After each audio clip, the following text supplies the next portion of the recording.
E aí galera, Peixinho Matheus Carvalho e tá começando mais um vídeo do grupo PET Elétrica. Dando prosseguimento à análise dos nossos sinais, vamos ver por último os nossos sinais degrau unitário e impulso unitário. Começando pelo degrau unitário, ele tem o seguinte comportamento. Até um certo instante de tempo, vou chamar esse tempo de t0, este sinal está aqui em zero, ou seja, ele tem amplitude nula. Vou colocar em vermelho aqui. Então, até esse instante t0, ele está aqui em zero. E a partir deste instante t0, ele pula para 1. Então, antes de t0 ele é 0, depois de t0 ele passa a ser 1. E ele fica em 1 ad eterno. Essa é a cara do nosso sinal que a gente chama de degrau unitário. Então, esse degrau unitário a gente chama de 1 de t menos t0, onde t0 é exatamente o ponto em que ele passa a ser igual a 1.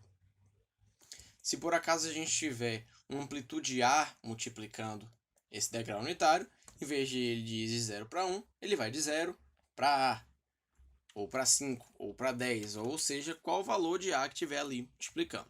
Se t0 for 0, esse instante vai ser aqui na origem. Se t0 for menos 3, esse instante vai ser antes da origem. E por aí vai. Então, só para colocar uns exemplos aqui, o de t normal vai ser assim. Ele está aqui em 0, chegou em t0 igual a 0, ele sobe para 1, depois continua em 1. Temos aqui t e aqui o de t. Se a gente tiver o de t menos 2, ele vai ficar em 0 até um instante de tempo igual a 2, e a partir de 2 ele pula para 1. E se a gente tiver o de t mais 3, por exemplo, ou seja, esse t0 é menos 3, porque por definição aqui é t menos t0, o nosso gráfico vai ser assim. Até o tempo menos 3, ele está em 0, quando chega em menos 3 ele pula para 1 e fica aqui em 1. Então aqui são exemplos do nosso degrau unitário na origem, adiantado e atrasado. Além do degrau unitário, nós temos outro cara que é muito importante. Ele é o impulso unitário, ou também chamado de delta de Dirac. Ele é oriundo do nosso pulso unitário. Ele nada mais é do que a derivada desse cara aqui, derivada do nosso pulso unitário. E ele tem essa cara. Aonde acontece o salto de 0 para 1 do nosso pulso unitário é onde coexiste o nosso impulso. Então ele está aqui no exato ponto em que o nosso pulso unitário foi de 0 para 1. Uma característica importante desse cara é que a área dele é igual a 1. Vamos ver o porquê disso.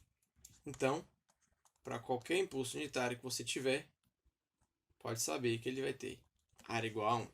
E vamos ver o porquê disso.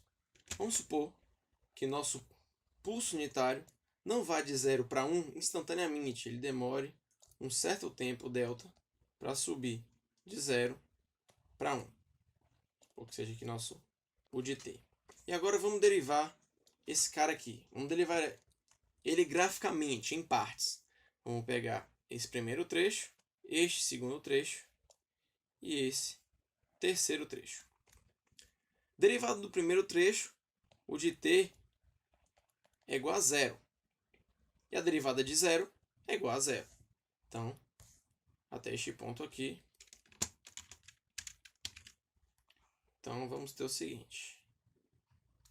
Até 0, nossa derivada de u de t vai ser igual a 0.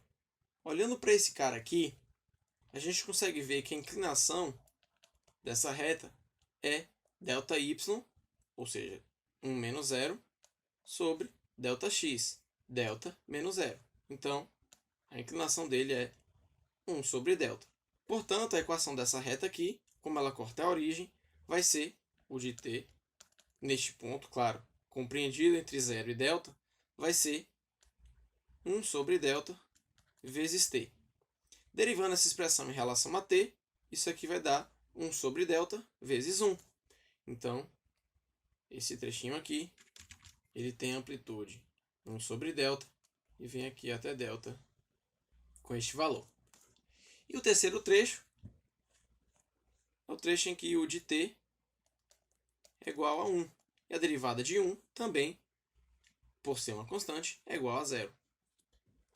Então, ele vai voltar e vai ficar aqui no zero. Então, percebam que a gente tem um cara de área 1, já que a nossa altura é 1 sobre delta e a nossa base é delta. Então, fazendo base vezes altura, a gente vai ter a área disso é igual a 1. Mas agora vamos supor que a gente vai pegar esse delta aqui e vai diminuir ele cada vez mais. Então, o delta vai ficando cada vez menor, cada vez menor, cada vez menor. Isso implica em essa inclinação está cada vez mais acentuada. De forma que essa inclinação vai ficar tão acentuada que ela vai bater aqui exatamente em 90 graus. Em que isso implica? Diminuir vertiginosamente, enquanto o nosso 1 sobre delta vai crescer vertiginosamente.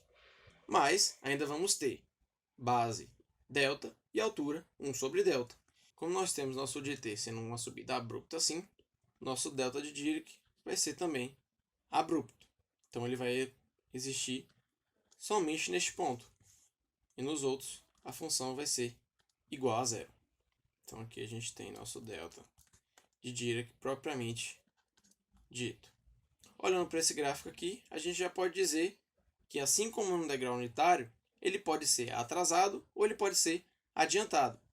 Se ele for atrasado, ele vai começar depois, então ele vai existir depois do que seria na origem. Então seria um delta de t menos 3, onde 3 seria o nosso t0. Se ele estiver adiantado, ele vai passar a acontecer antes. Então ele vai ser um delta de t mais 2. Então ele vai estar adiantado em relação ao que seria na origem. Beleza. Então acabamos de ver o que seria um degrau unitário.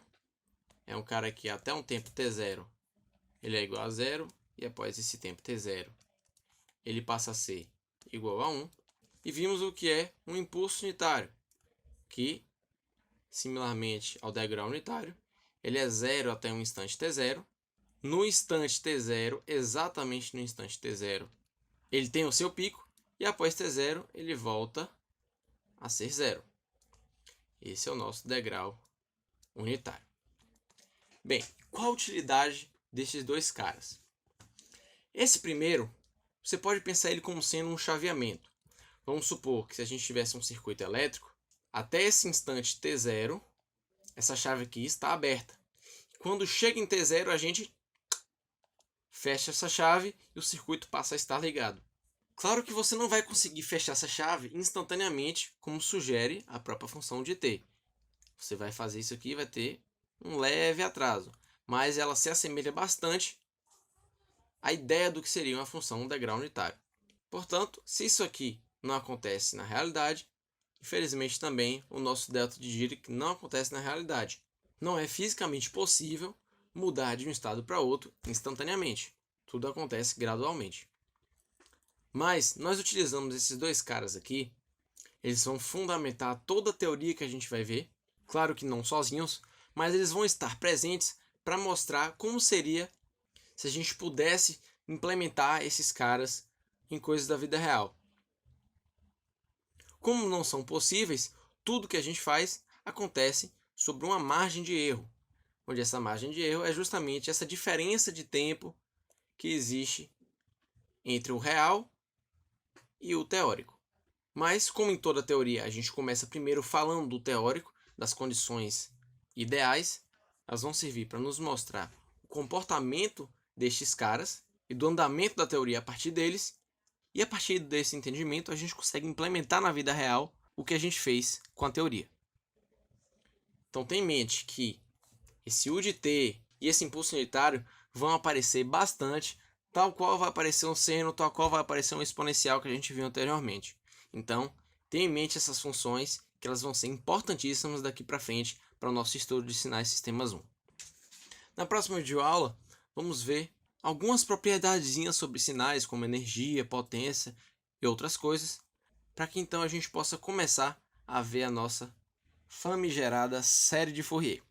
Então, fiquem aí ligados no canal, que vamos dar prosseguimento ao nosso curso.